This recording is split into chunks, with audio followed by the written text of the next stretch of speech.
wanted to do tonight is hear from you all about the good, the bad, the ugly about Hayward and what's going on in the area. But first, we want to hear a little bit from our Assistant City Manager about the state of the city. And then as you can see by the agenda, then she'll turn it back over to me and we'll hear from city staff on these different issues that are listed under item number 3. And then we'll open it up for more general comments about how things are going in the neighborhood. Before I turn it over to Fran to say a little bit about the state of the city, I want to make a comment that probably city staff can't make about what the state of California is doing to local governments. The state of California, since 1992, has been taking property tax dollars away from local governments to balance their budget. Since 92, they've been taking about $3.6 billion each and every year. For the City of Hayward, that's between $5 and $6 billion every year. And what the state does is they take general fund monies that the state was giving to schools and they put it in their coffers, and then they shift property tax from local governments and give it to the schools. So the schools lose it, but they get it back. The state gains it, and local governments end up losing. A couple of years back, Governor Schwarzenegger shifted, I think, another $2 billion of local government property tax, again, to the state through the same kind of mechanism. And last year, they took from the City of Hayward $3.6 million of property tax money and $4.4 million of redevelopment dollars to balance the state's budget. And as you've probably read in the newspaper, the governor is talking about it. The governor and the legislature are complicit in this, right? It's not just one or the other, it's both of them, both the governor and the legislature. But the governor is talking about, again, taking money from local governments. In this case, they're talking about taking what's called gas tax money, which for Hayward is probably about $2.6, $2.8 million. And the way they're talking about doing it is very interesting. What they're going to say to the voters is, you know, we're going to eliminate the gas tax, right, because we're not sure legally we can take that gas tax money. So we're going to eliminate it, and then we're going to raise an excise tax on gasoline that we think we can take directly to the state of California.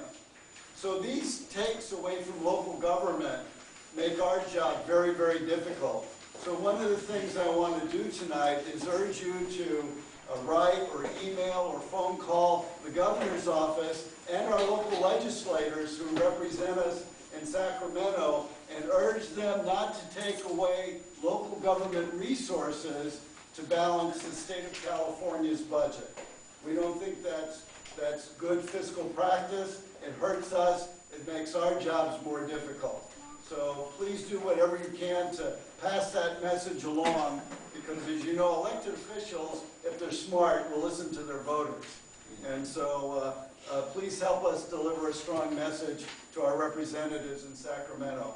And with that, let me turn it over to Fran, our Assistant City Manager, Fran David. Thank you, Mayor. Good evening. Good evening. I just want to talk about a couple of things. First, follow up on what the mayor's been talking about and talk a little bit about the finances of the city and why we're talking about that.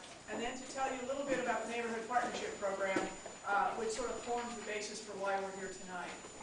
So talking about the budget, the city normally operates on a 2-year budget cycle. And we are about to start into our next 2-year budget cycle, starting here in a couple of weeks with a budget to be approved by council in May and June of this year.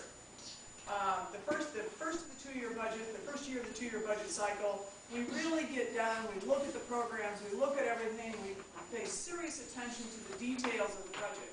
In the second year, it's more of a tweaking, it's more of adjusting to the economy or a situation or a shift in priority, but we don't do a lot of messing around with the budget. That's one of the advantages of having a 2-year budget. We can focus more on getting the work done and less on having to go through the whole budget process, which can be rather onerous. As the mayor indicated, and as you all know from your own finances and your own economy and your neighbors that don't have jobs and some other things, the last few years have been a horrendous economic ride for you, for us, and it will continue. Our projections are that it will continue through our fiscal year 2012, which is through June 2012. We'll probably start to see some recovery before then, but the city will not experience a revenue recovery, I don't think, at all before then. And let me talk about two particular revenues that the city relies on: property taxes and sales tax. Sales tax is down now. We just got another projection on it. We're going to be down between 17 and 20% on our sales tax. That's huge. Why are we down in sales tax? I believe, and this is my opinion, based on some analysis from our city folks on the numbers, that we're down because, of course, of the economy. Retail is down everywhere. New car sales are down. We've lost new car dealers. Folks are not buying. If they are, they're not buying at the same price rate and price point that they were buying at, all of which affects sales tax. In addition to that, we have the internet sales. And if you read the news or read the newspaper or heard the news over shortly after the holiday season, you saw that there was a phenomenal jump in internet sales that they did not expect this year. They expected a small jump, took a huge jump. Most of that is not taxed. Folks don't pay taxes on it. As you know, that's a huge legislative issue that's going back and forth between the federal government, state government, and local government. We're beginning to see the impact of that. So between the economy, the loss of things, and Hayward's sales tax has a huge core in what we call business to business. Businesses that are selling to other businesses. Well, as retail, as business, as the economy goes down and we start to lose businesses, then that whole business structure starts to collapse, and we are seeing a huge drop in sales tax. Sales tax will fluctuate and always does on the basis of the economy. So we know that as the economy starts to turn up, that will start to come back. We have another problem, property tax. Property tax is also down 17%. Now that's unheard of. In 30 years of being involved in government, property tax in Alameda County, in the Bay Area, in the state of California, has never gone down. It has been relatively stable a couple of years and not taken the 2% increase, but it has never gone down. So not only is it down, it's down 17%, and I believe will go down more even this next year. What makes that so difficult for us to deal with is that property tax can only be raised a certain small increment on the base, on the assessed valuation base every year. So if your base has come down that far, you can only raise it 2% each year. The ability to get back to where we were, say in 2006, 2007, before this hit us, it will take us 2 to 3 times longer than it took for it to drop, or longer than that. It will take about 10 years for us to reach back up to the 2006 level. So what does all that mean? Well, it means the obvious. There's less money coming in.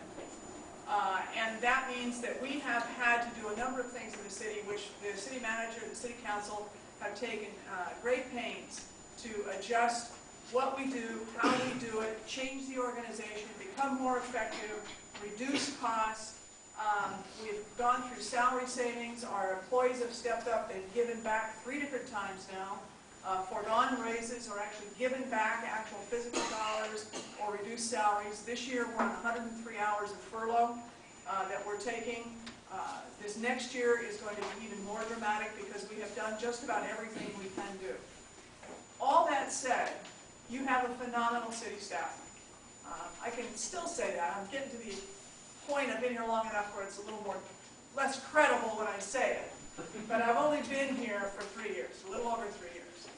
And I've worked in a number of cities. And I will tell you that the city staff here in Hayward is phenomenal. They do an amazing amount of work with an extremely positive attitude on very little resources. And they will continue to do that. And we will continue to operate as council and the manager, hone the priorities and say, okay, we can't do this, but we can do these things. We will continue to do that and provide service to you, and that is the commitment that the employees of the City of Hayward make to you. And I guarantee you they do it willingly and with a very positive attitude.